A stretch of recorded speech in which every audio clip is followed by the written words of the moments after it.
This is Twit. Barnes & Noble reported Q4 earnings this morning with revenue down 7.4% year over year, a loss of $2.11 per share for the quarter, and revenue down 4.1% for the fiscal year with a loss of $2.97 a share. Book retailer also announced plans to allow a third party to manufacture the Nook tablets in a co-branded partnership. Barnes & Noble will continue to develop its e-ink readers in-house. Ouya went on sale today and is already sold out at Amazon, though you can find it online or in person at Best Buy, GameStop, Target, or Game, all uppercase. Some of the original Kickstarter backers still haven't received their consoles yet, although founder Julie Ehrman says the firm is working overtime to resolve that issue. The retail Ouya package comes with the game console, controller, and HDMI cable, batteries for $100, and extra controllers running $50. Sony announced its latest smartwatch, and it's called Smartwatch 2.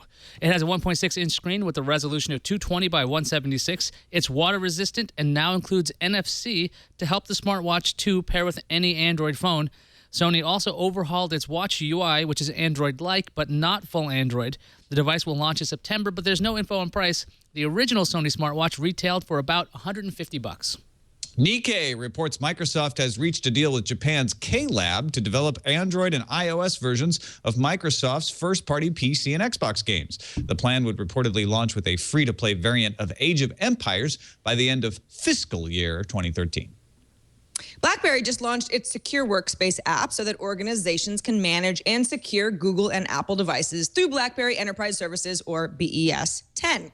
This way, employees can bring their own devices, it's a big trend these days, but still check their company's calendars, emails, and organizers securely. And IT managers will be able to securely see and manage and update all Android and Apple devices network-wide.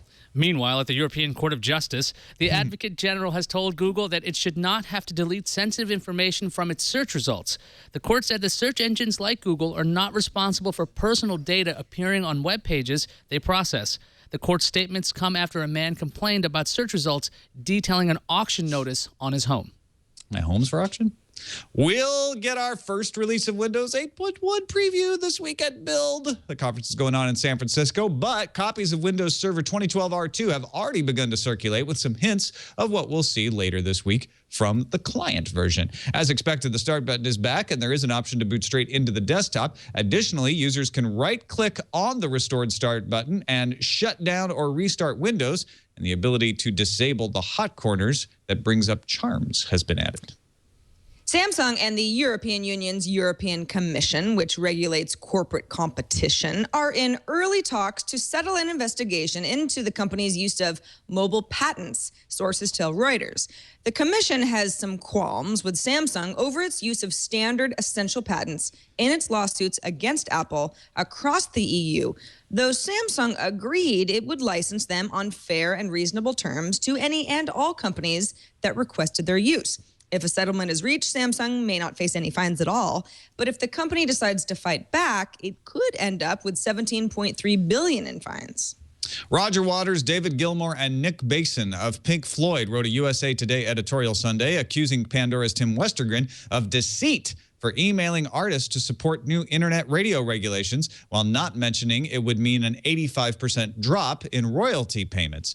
Pandora claims current royalties are unfair because broadcast radio pays a much smaller rate. But the real question is, do you side with David Gilmour's Island Mansion or Tim Westergren's $13.9 million stock cash out? Because I don't know about you, but I can identify with both. Sprint shareholders approved the proposed purchase of the carrier by Japanese company SoftBank with 98% of the votes cast in support. SoftBank just raised its offer for Sprint to $21.6 billion in cash and stock to counter attempts by Dish to buy Sprint. The companies expect the merger to close early next month, followed by regulatory approval.